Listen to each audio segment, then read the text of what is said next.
Lo que antes era solo una película, ahora se puede hacer un plan real. Imagínate, utilizar genética y clonación para revivir animales que ya no existen. Pero antes de emocionarnos demasiado, ¿qué tan real es esto y qué tan buena idea sería hacerlo?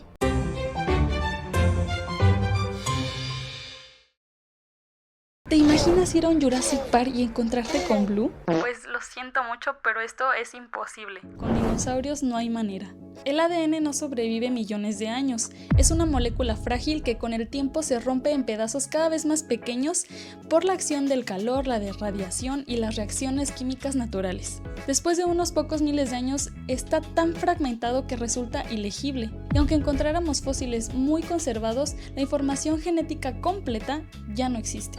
Lo que sí podemos hacer es fijarnos en especies más recientes. Pensemos en algo fascinante. Los genes guardan rastros del pasado. Por ejemplo, con las serpientes. Sus ancestros tenían patas y aunque hoy no las podemos ver, su información genética guarda las instrucciones para crearlas.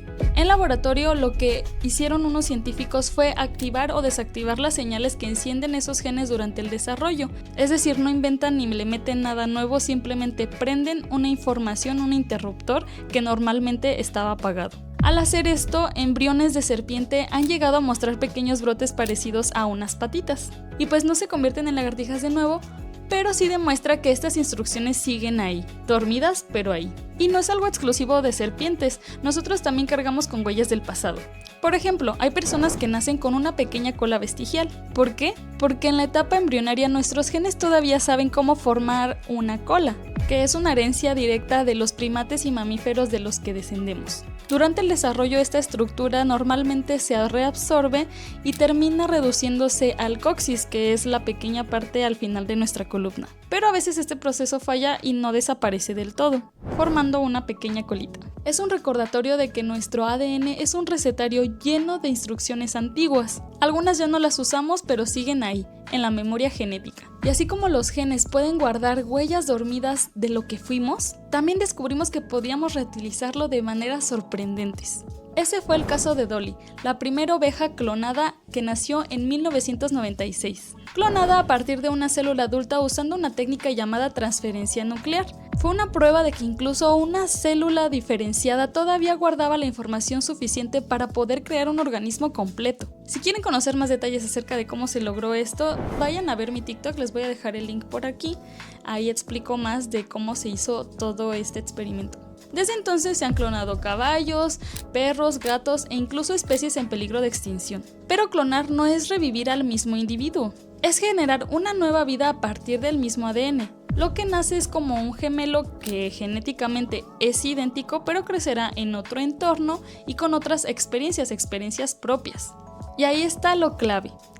La genética no lo define todo. Es muy importante recordar que el ambiente y el contexto también modelan quiénes somos. Y les digo, aquí está el punto clave. Lo mismo pasaría si lográramos clonar un mamut, un dodó o incluso un dinosaurio. Aunque tuviéramos el ADN más chido del mundo y completo, crecería en un entorno o en un mundo que ya no es como el que era donde él vivía. Sin su ecosistema original nunca sería lo mismo de cuando existieron. Y probablemente no tendría mucho sentido intentarlo. Pero esto no ha detenido a empresas como Colossal Bioscience, la empresa que salió hace unos meses en todos los titulares porque anunció que revivía al lobo terrible, muy famoso gracias a Game of Thrones. ¿Y cómo lo hicieron supuestamente para hacer esto?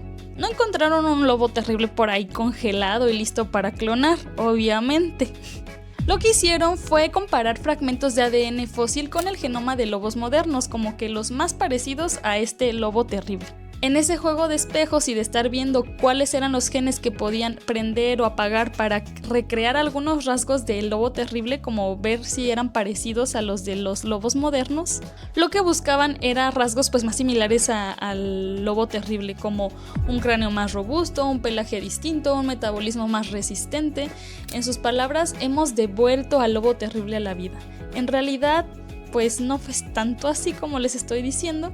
Lo que hicieron fue crear un lobo moderno que editaron para que se pareciera a este lobo terrible auténtico, pero pues realmente no es un lobo terrible, no se revivió, ni siquiera es una clonación del original. Otro de sus planes es el mamut lanudo. Esta empresa asegura que podría restaurar el ecosistema de la tundra. trayendo de vuelta manadas de mamuts, pero pues esto suena muy loco, ¿no? Como que no tiene mucho sentido, la tundra ya ni siquiera existe.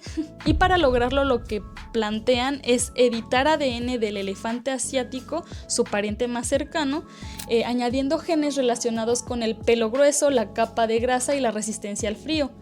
El problema es que les digo, estos ecosistemas de la era de hielo ya no existen. Y en el mejor de los casos lo que tendríamos es un elefante peludo adaptado al hielo, pero no un mamut real. Y no se quedaron ahí, también anunciaron que trabajarían con el dodó, aquel ave que existía en el siglo XVII, en sus propias palabras, un símbolo de la conservación para recordar los errores del pasado. Y su plan era tomar la paloma nicobar, que digamos es un pariente cercano, que no es tan cercano la verdad, y lo mismo, como que reconstruir al nuevo dodó, modificando ciertas características para hacerlo más parecido, ¿no? Pero otra vez surge el mismo dilema.